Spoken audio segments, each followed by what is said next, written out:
I need my phone. I'm good. Okay. Yeah. You sure?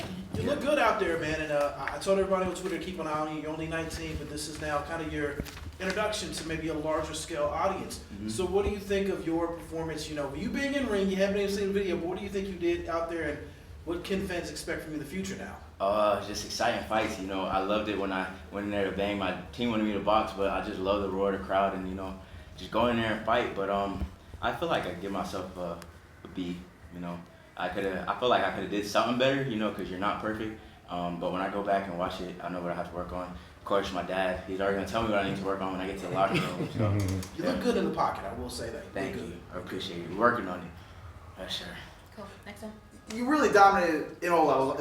On the inside, on the outside. You did get hit a little bit on the inside. You know, you said your dad doesn't want you to bang as much and brawl as much on the inside. Is that something you're gonna have to go away from, or is that something you feel comfortable doing at the next level of the world? You know, the most elite levels. I feel like that's something you have to be comfortable with because you're not always gonna be able to outbox everybody. So me, I knew what I could have did, but I felt like I needed to get on the inside, show that I can, get there, get rugged if I have to, show the crowd what I'm all about. But you're not gonna outbox you're eventually gonna have a tough fight. So I feel like it's better to learn now than later.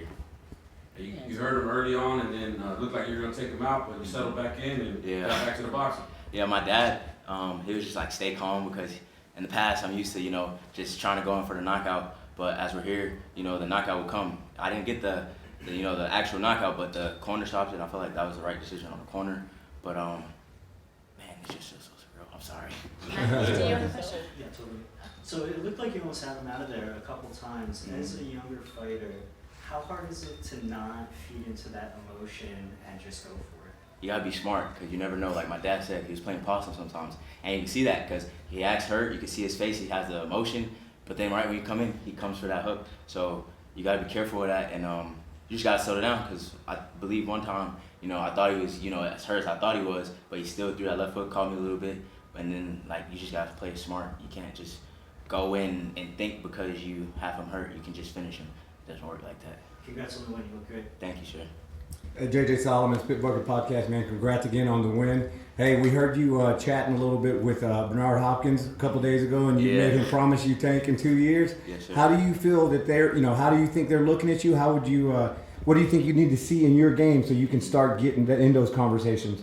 I feel like I just need, more time to grow. The other day, I'm only still 19. I haven't got my man strength yet. And I have a lot of learning to do. I'm not perfect. When I get back to the gym, I'm right back in the gym, fixing what I have to fix, because sooner or later I'm going to have to fight those bigger names. They have experience, they have power, and, like I said, you might have to go all those rounds with Tank. So I'm just ready to fight, man. Congratulations. Fight. First off, congratulations, Kid Austin. This is Mr. LTBA representing the Spit Bucket Podcast. One thing about fighting, it's about getting experience. You was in there with a guy who had a lot of fights tonight. What did you take out of that fighting a guy with that much experience? It's boxing. Sooner or later you're gonna have to grow up.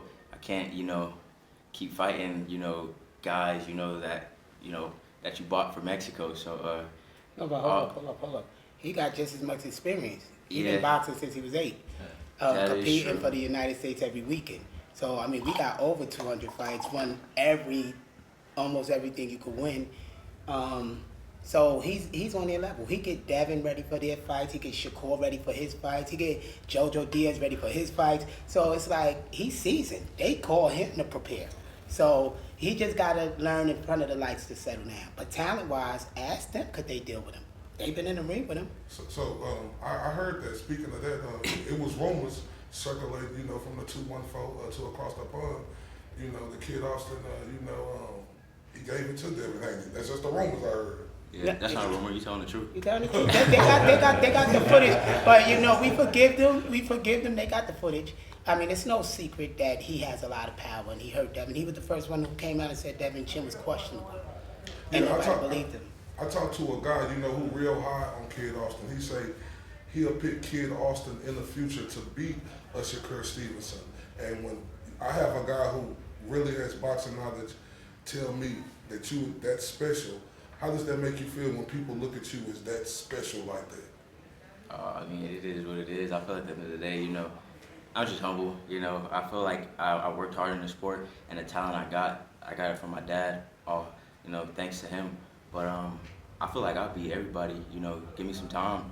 I'm still growing. But you know, there's still fighters. I don't want to say no names that I would want in 2023 early. So Under these bright lights, is this something you can get used to? yeah, I love it.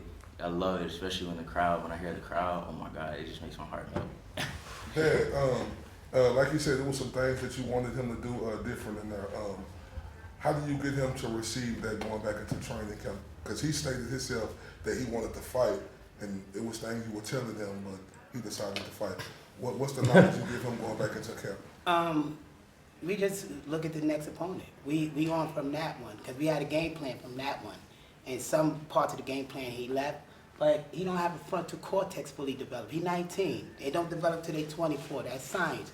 So the part that make logical decisions isn't there yet, and this is what y'all seeing. So imagine at 24 what the world gonna see, and these champions getting them ready. They molding him. So the world gonna see. But I'm saying he's the greatest boxer of all time. We talked, on I guess it was Thursday. A lot of people came out here to see me. Virgil Ortiz didn't mean that, but a lot of people came here to see you. Yeah. Were you happy with your performance? You think you impressed them?